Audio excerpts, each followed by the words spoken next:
నమస్కారం ఇది సంగతికి స్వాగతం. 3 కీలక దశలు కేవలం 13 నెలల్లోనే పూర్తయ్యాయి. రాజధాని ఎక్కడా అన్న అంశం నిర్ణయం అవడమే తరువాయి తక్కిన కార్యక్రమాలన్నీ చకచకా జరిగిపోయాయి. సింగపూర్ బృందానికి బృహత్ ప్రణాళిక రూపొందించే బాధ్యతలివ్వడం మొదలు ఒక్కో నివేదిక తీసుకోవడం, తగిన చర్యలు చేపట్టడం శరవేగంగా పూర్తయ్యాయి. 2014 డిసెంబర్ 8న ఒప్పందం చేసుకున్నారు. ఈ ఏడాది మార్చి 30న మొదటి విడత ప్రణాళిక వచ్చింది. మే 25న రెండో దశ ప్రణాళిక అందజేశారు. జూలై కల్లా మూడవ దశ రాజధాని ప్రధాన ప్రాంత ప్రణాళిక రాష్ట్రం ముందుంచారు. 5 కోట్ల మంది గుండె చప్పుడుగా రూపుదిద్దుకుంటోన్న అమరావతిని అద్భుతంగా తీర్చిదిద్దేలా మార్గనిర్దేశం చేస్తున్న ఆ బృహత్ ప్రణాళిక వివరాల సమాహారం ఇది.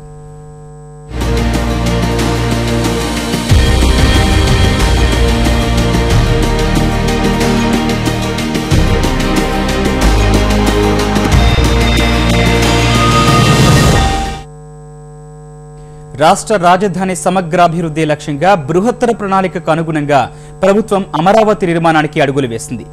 ఎంత వేగంగా ప్రణాళిక చేతికందిందో అంతే వేగంగా ఆచరణలో పెట్టేందుకు చర్యలు చేపట్టింది.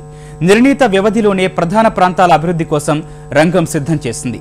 ప్రపంచ స్థాయి రాజధాని నిర్మాణానికి బృహత్తర యజ్ఞం తలపెట్టింది. అసలు మన రాజధాని ప్రణాళికలో ఏముంది? ఇది ఎన్ని దశల్లో జరగనుంది? అదరహో అనిపించనున్న అమరావతి ప్రపంచంలోనే విలక్షణంగా విశిష్టంగా నిలవడం కోసం ఎలాంటి ఏర్పాట్లు చేశారు?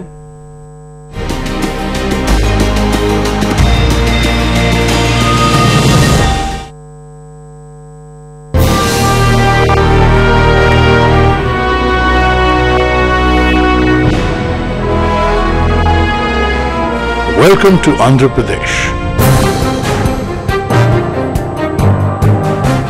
ఎటు చూసినా హరితవర్ణ శోభితం. నగరమంతా అలంకరణగా నీలివర్ణ జలహారం. 21వ శతాబ్దపు అద్భుతంగా అమరావతిని తీర్చిదిద్దడంలో ప్రభుత్వం లక్ష్యంగా పెట్టుకున్న మౌలిక స్వరూపమిది. అందుకు అనుగుణంగానే అమరావతి నిర్మాణం 5 దశల్లో పూర్తి చేయాలని సంకల్పంగా పెట్టుకున్నారు. నీరు, పచ్చదనం కలగలసి కళకళలాడే అత్యాధునిక సాంకేతిక పరిజ్ఞానంతో రాజధానికి అన్ని సొబగులు అద్దాలని నిర్ణయించారు.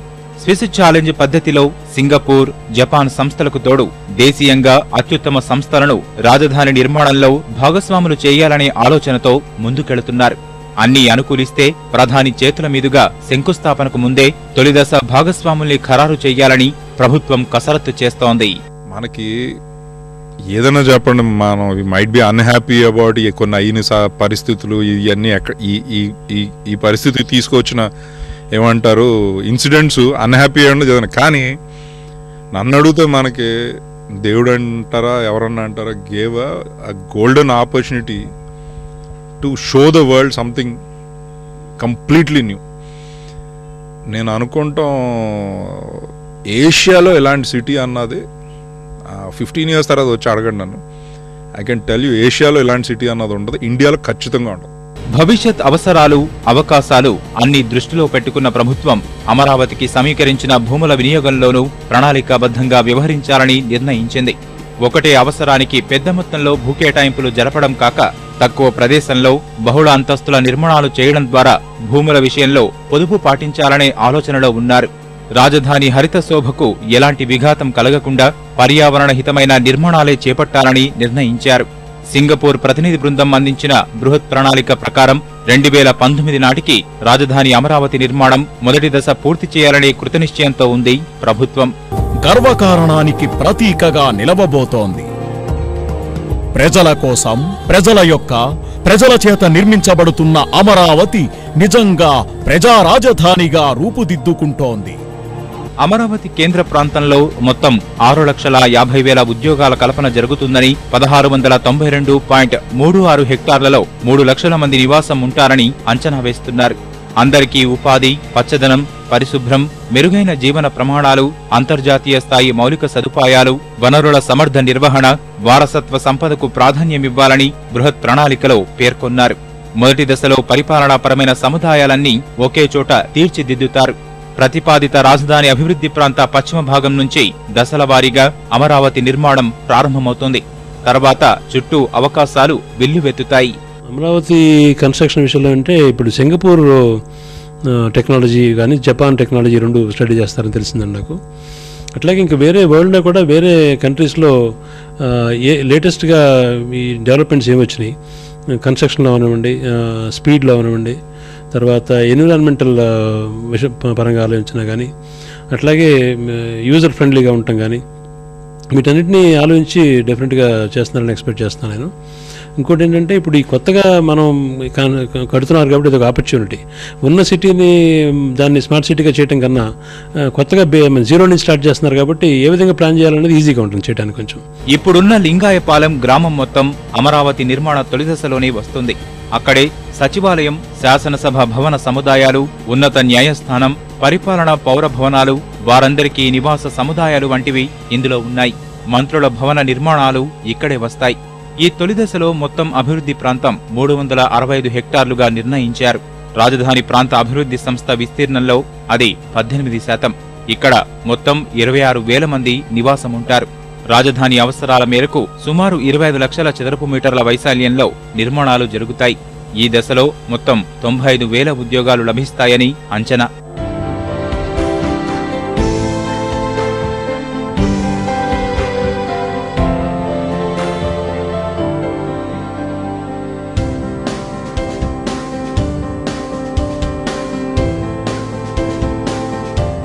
రెండో దశ ఇప్పుడున్న ఉద్దండరాయునిపాలెం గ్రామం పరిధిలోకి వస్తుంది. ఇక్కడ వీలైనంత వరకు ఎక్కువ బహుళ అంతస్తుల నిర్మాణాలే చేపడతారు. ఈ ప్రాంత అభివృద్ధికి 306 హెక్టార్లుగా కేటాయించారు. మొదటి దశలానే ఇక్కడ 18% ప్రాంతాన్నే అభివృద్ధి చేస్తారు. 94,000 మంది నివాసముంటారు. ఇక్కడ 43 లక్షల చదరపు మీటర్లలో నిర్మాణాలు చేయాలనేది ఆలోచన.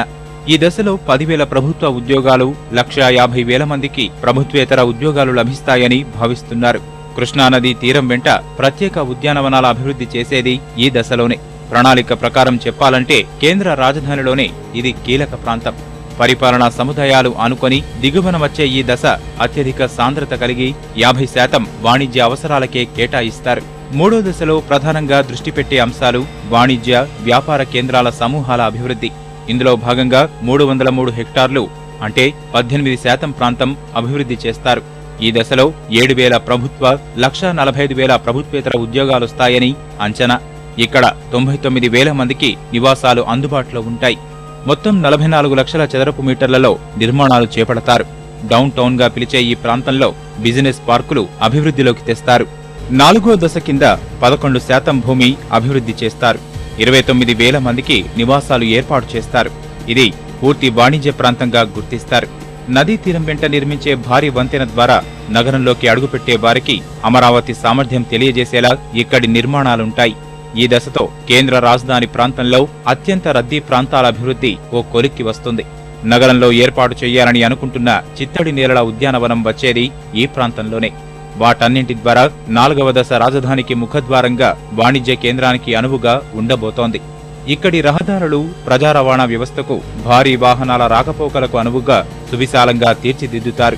సుమారు 3.3 లక్షల చదరపు మీటర్ల విస్తీర్ణంలో నిర్మాణాలు చేపడతారు.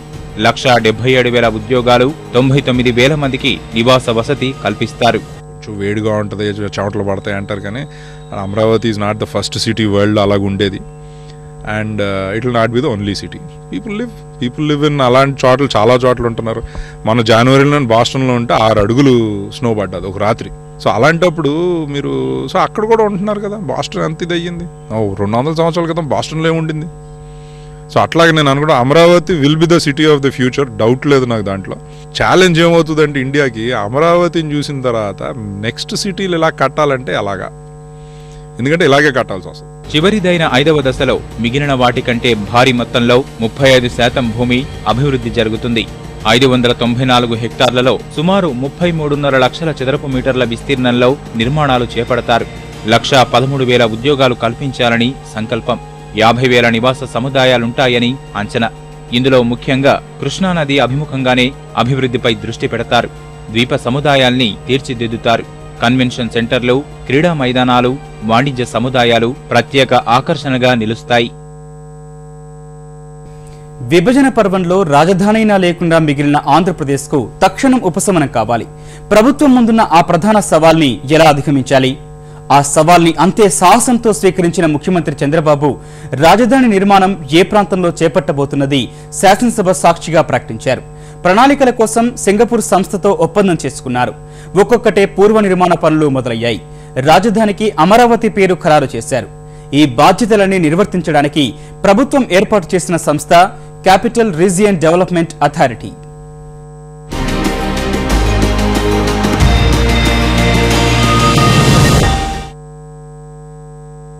నమో నమో నమో జనని ఆంధ్రప్రదేశ్ నమః జయతు జయతు ధరణి కోట అమరావతి నమః నమో నమో నమో జనని ఆంధ్రప్రదేశ్ నమః జయతు జయతు ధరణి కోట అమరావతి నమః. రాజధాని ప్రాంత అభివృద్ధి మొత్తం ప్రణాళికాబద్ధంగా జరిపించడం కోసం రాష్ట్ర ప్రభుత్వం చేసిన పటిష్టమైన ఏర్పాటు capital region development authority CRDA. రాజధాని నిర్మాణంలో ఎదురయ్యే ఇబ్బందులు అధిగమించడం, అంతా క్రమపద్ధతిలో నిర్దిష్ట కాల వ్యవధిలో పూర్తయ్యేలా చూడటం సంస్థ ప్రధాన విధి. ఇందుకోసమే 2014 డిసెంబర్ 30న రాజధాని ప్రాంత ప్రాధికార సంస్థ ఏర్పాటు చేస్తూ ఉత్తర్వులు జారీ చేసింది రాష్ట్ర ప్రభుత్వం. సిఆర్డీఏ పరిధిలోకి కృష్ణా, గుంటూరు జిల్లాలలో 58 మండలాలు తీసుకువస్తూ ఆదేశాలిచ్చింది. అప్పటి వరకు ఉన్న ఆ స్థానంలో విజయవాడ, గుంటూరు, తెనాలి, మంగళగిరి ప్రాంత అభివృద్ధి సంస్థ పరిధి మండలాలన్నీ సిఆర్డీఏ పరిధిలోకి తెచ్చారు.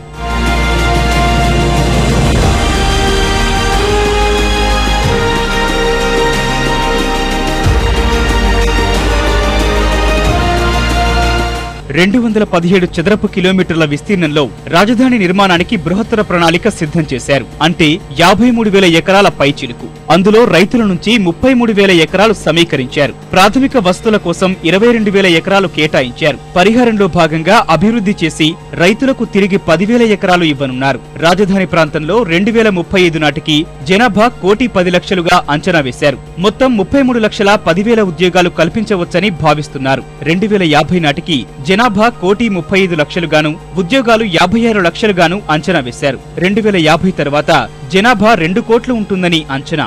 కృష్ణా జిల్లాలోని విజయవాడ గ్రామీణ, పట్టణ మండలాలతో పాటు ఇబ్రహీంపట్నం, పెనమలూరు, గన్నవరం, ఉంగుటూరు, కంకిపాడు, ఉయ్యూరు, జి కొండూరు, కంచికచెర్ల, వీర్లుపాడు, ఆగిరిపల్లి, తోట్లవల్లూరు, పెదపారుపూడి మండలాలు సిఆర్డీఏ పరిధిలోకొచ్చాయి. పెనుగంచిప్రోలు, నందిగామ, చందర్లపాడు, మైలవరం, బాపులపాడు, నూజివీడు, పమిడిముక్కల, మొవ్వ, చల్లపల్లి, ఘంటసాల, పామర్రు, గుడివాడ, గుడ్లవల్లేరు, నందివాడ, మోపిదేవి మండలాల్లో కొన్ని గ్రామాల్ని చేర్చారు. ఇటీవలే ఆ పరిధిని మరింత పెంచారు.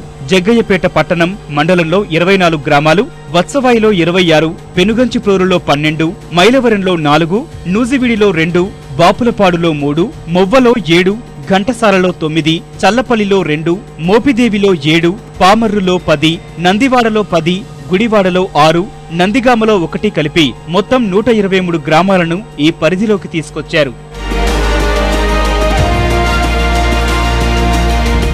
గుంటూరు జిల్లాలో తాడేపల్లి, మంగళగిరి, తుళ్లూరు, దుగ్గిరాల, తెనాలి, తాడికొండ, గుంటూరు, చేబ్రోలు, మేడికొండూరు, పెదకాకాని, వట్టిచెరుకూరు, అమరావతి, పెదకూరపాడు, కొల్లిపర, వేమూరు, కొల్లూరు, అమృతలూరు, చుండూరు మండలాలు పూర్తిగా సిఆర్డీఏ పరిధిలోకే తెచ్చారు. భట్టిప్రోలు, పొన్నూరు, పత్తిపాడు, పెదనందిపాడు, ఎడ్లపాడు, నాదెండ్ల, ఫిరంగిపురం, ముప్పాళ్ల, సత్తెనపల్లి, అచ్చంపేట, క్రోసూరు మండలాలు పాక్షికంగా ఈ పరిధిలో ఉన్నాయి. ఈ మధ్యనే అచ్చంపేట మండలంలో 6, క్రోసూరులో 5, సత్తెనపల్లిలో 2, ఫిరంగిపురంలో 3, ఎడ్లపాడులో 2, ప్రత్తిపాడులో 1, పొన్నూరులో 3, భట్టిప్రోలులో 8 సహా మొత్తం 30 గ్రామాలు 300 చదరపు కిలోమీటర్ల పరిధిని అదనంగా చేర్చారు. వాటితో పాటు సిఆర్డీఏ పరిధి నుంచి కృష్ణా జిల్లాలో గుడ్లవల్లేరులో 6 గ్రామాలు, గుంటూరు జిల్లాలో పెదనందిపాడు, నాదెండ్ల, ముప్పాళ్ల మండలాల్లో ఒక్కొక్క గ్రామాలను తప్పించారు. మొత్తంగా చూస్తే జగ్గయ్యపేట పట్టణంతో పాటు 153 గ్రామాలు అదనంగా ఈ పరిధిలోకి తీసుకొచ్చారు. 9 గ్రామాలను తప్పించారు. ఈ మార్పులు చేర్పులు తర్వాత సిఆర్డీఏ పరిధి 8,352.69 చదరపు కిలోమీటర్లుగా ఉంటోంది. అది ఇప్పటి వరకు 7,068.20 చదరపు కిలోమీటర్లుగానే ఉండేది. తగ్గట్టే సిఆర్డీఏ కార్యనిర్వాహక మండలి సభ్యుల సంఖ్యను ప్రభుత్వం పెంచింది. ముఖ్యమంత్రి అధ్యక్షతన 11 మందితో పాలక మండలితో పాటు మున్సిపల్ శాఖ ముఖ్య కార్యదర్శి అధ్యక్షునిగా 3 అధికారులతో గతేడాది సిఆర్డీఏ కార్యనిర్వాహక వర్గాన్ని ఏర్పాటు చేసింది రాష్ట్ర ప్రభుత్వం. మున్సిపల్ పట్టణాభివృద్ధి శాఖ కార్యదర్శి అధ్యక్షతన 3తో ఉండే ఆ బృందంలో అదనంగా 5గురిని చేర్చింది. ఆర్థిక శాఖ ముఖ్య కార్యదర్శి, పరిశ్రమలు వాణిజ్య శాఖ కార్యదర్శి, రహదారులు భవనాల శాఖ ముఖ్య కార్యదర్శి, మున్సిపల్ శాఖ కమిషనర్, పంచాయతీరాజ్ కమిషనర్లు ఇందులో సభ్యులుగా ఉంటారు. వారితో పాటు విజయవాడ, గుంటూరు నగరపాలక సంస్థల కమిషనర్లకు స్థానం కల్పించారు. సిఆర్డీఏ పరిధి ప్రాంతాలన్నీ 3 దశల్లో అభివృద్ధి చేయాలని బృహత్ ప్రణాళికలో పేర్కొన్నారు. సకల హంగులతో పరిపాలన, వాణిజ్య, విద్య, వైద్య, వినోద, పర్యాటక రంగాల్లో మేటిగా నిలిపే అన్ని అవకాశాలు వినియోగించుకోవాలని కసరత్తు చేస్తున్నారు. ప్రభుత్వ కార్యాలయాలన్నీ ఒకే చోట. శాసనసభ, సచివాలయం, ఉన్నత న్యాయస్థానం, మంత్రుల కార్యాలయాలు సహా ప్రభుత్వ కార్యకలాపాలన్నీ పక్కపక్కనే లభిస్తాయి. పూర్తి స్థాయిలో నిర్మాణం జరిగాక 2 కోట్ల మందికి పైగా జనాభా, లక్షల సంఖ్యలో ఉద్యోగాలు, సకల సౌకర్యాల సర్వాంగ సుందరంగా అభివృద్ధి జరుగుతుంది. అద్వితీయమైన ఆ అమరపురి కోసం సింగపూర్ బృందం అందించిన బృహత్ ప్రణాళికలో మరికొన్ని కీలక అంశాలివి.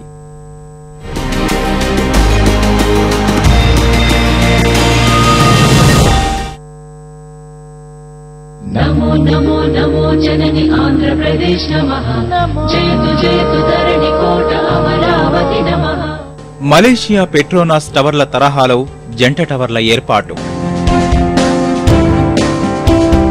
ప్రధాన ఆకర్షణగా నిలవనున్న 25 అంతస్తులతో ఐటీ హబ్. రాజధానికి కృష్ణానదిపై ఎత్తైన భారీ వంతెనల నిర్మాణం. భవానీ ద్వీపానికి వెనుక మరో ద్వీపం అభివృద్ధి. రాజధాని ప్రధాన ప్రాంత బృహత్తర ప్రణాళికలో ఇలాంటి మరెన్నో ప్రత్యేకతలు. సింగపూర్ బృందం రాష్ట్ర ప్రభుత్వానికి అందజేసిన రాజధాని ప్రణాళిక ప్రతి పుట ఇలానే అత్యాధునిక సొబగులకు పెద్దపీట వేసేలా సూచనలు చేసింది. ప్రజా రాజధానిగా 5 కోట్ల మంది గుండె చప్పుడుగా మారనున్న అమరావతికి ఆభరణాలు కానున్న ఆధునిక హంగులెన్నో. అత్యాధునికమైన జీవన శైలికి ఆలవాలం, అంతర్జాతీయ స్థాయి ప్రజా సౌకర్యాలు, సంస్కృతి వారసత్వాలకు నమూనా, నగరమంతా అద్దంలా మెరిసే పచ్చని తివాచి, వ్యవసాయాధారిత పరిశ్రమల ఖిల్లా, ప్రకృతితో మమేకమైన జీవనం, భవిష్యత్తులో కొలువుల స్వర్గధామంగా అమరావతిని తీర్చిదిద్దాలని లక్ష్యంగా పెట్టుకున్నారు. 40% వరకు విస్తీర్ణం పచ్చదనం, జలశిలలతో కళకళలాడేందుకు కేటాయించారు. అవేగాక 250 కిలోమీటర్ల పొడవైన ఆధ్యాత్మిక పర్యాటక వలయం, 135 కిలోమీటర్ల మెట్రో రైలు మార్గం, 1000 కిలోమీటర్ల పొడవైన రహదారులతో అమరావతిని అంతర్జాతీయ స్థాయి నగరంగా నిలిపేందుకు బృహత్ ప్రణాళికలో మరెన్నో అంశాలు పొందుపరిచారు.